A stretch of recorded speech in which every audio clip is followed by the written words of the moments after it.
قرآن مجید کا نواں سورہ سورہ توبہ۔ بسم اللہ الرحمن الرحیم۔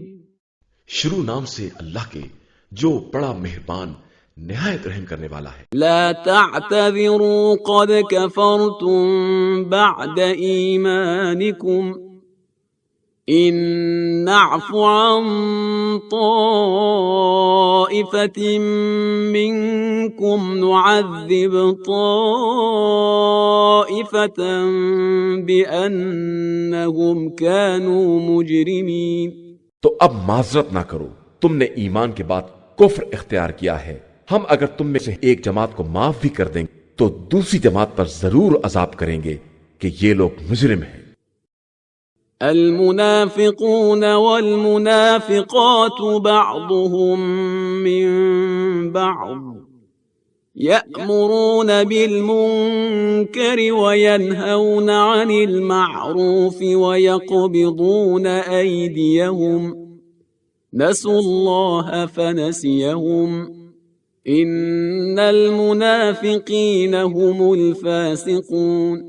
منافق مرد اور منافق عورتیں آپس میں سب ایک دوسرے سے ہیں، سب برائیوں کا حکم دیتے ہیں اور نیکیوں سے روکتے ہیں اور اپنے ہاتھوں کو راہ خدا میں خرچ کرنے سے روکے رہتے ہیں۔ انہوں نے اللہ کو بھلا دیا ہے تو اللہ نے انہیں بھی نظر انداز کر دیا ہے کہ منافقین ہی اصل میں فاسق ہیں۔ وعد اللہ المنافقین والمنافقات والکفار نار جہنم خالدین فیہا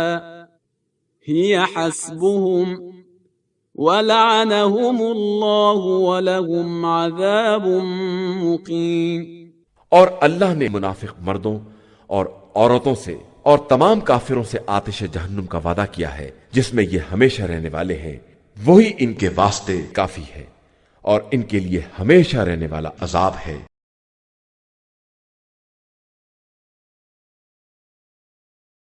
بسم اللہ الرحمن الرحیم۔ اللہم صل علی محمد وآل محمد۔ تو میرے ایمان کے سبب میرے انس و اطمینان کو وحشت و بے سکونی سے نہ بدل، اور میرے اجر و جزا کو ایسے بندے کے اجر و جزا جیسا نہ قرار دے جس نے تیرے علاوہ اور کسی کی عبادت کی ہو، کیونکہ کچھ گروہ اور اقوام ایسے بھی ہیں جو زبانی اس لیے ایمان لائے ہیں کہ اس کے ذریعے اپنی جانیں بچا لیں، چنانچہ انہوں نے اپنی تمنائیں حاصل کر لی، لیکن ہم تجھ پر اپنی زبانوں اور دلوں سے اس لیے ایمان لائے ہیں کہ تو ہم کو معاف فرما دے، اس لیے تو ہمیں بھی ہماری آرزوؤں تک پہنچا دے، اپنی ذات سے ہماری امیدوں کو ہمارے دلوں میں مضبوطی سے جما دے اور ثابت کر دے، ہمیں ہدایت دینے کے بعد ہمارے دلوں کو تاریکی اور گمراہی میں نہ ڈال،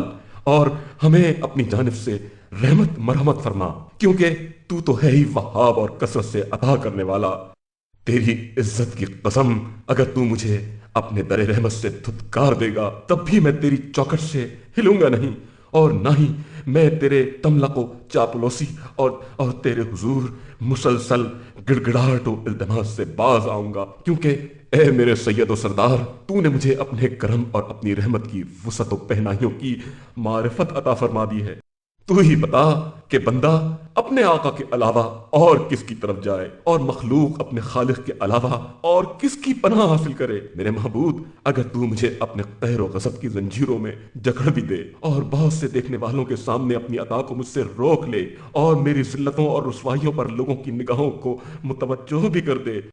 یہاں تک کہ اگر تو مجھے جہنم کی آگ میں ڈالنے کا حکم بھی دے دے اور میرے اور نیکوکاروں کے درمیان جدائی بھی ڈال دے، تب بھی میں تجھ سے اپنی امیدوں کو توڑوں گا نہیں، اور نہ ہی اس لگن کو توڑوں گا جو مجھے تیری بخشش کے سلسلے میں ہے، اور نہ ہی میرے دل سے تیری محبت نکلے گی۔ میں تو اس کے باوجود نہ تو اپنے سلسلے میں تیری عطاؤں کو فراموش کروں گا، اور نہ ہی دنیا میں تو نے جو میری پردہ پوشی کی ہے اسے بھلاؤں گا۔ اے میرے آقا،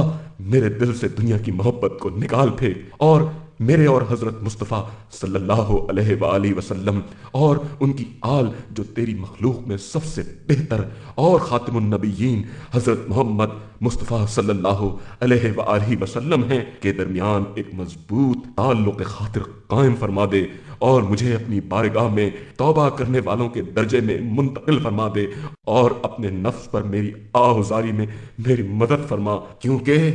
میں نے اپنی عمر کو فضولیات اور بے جا آرزوؤں میں فنا کر ڈالا ہے، اور اب میں اس مقام پر پہنچ گیا ہوں جب مایوس ہونے والے میری اصلاح اور بھلائی سے مایوس ہو چکے ہیں۔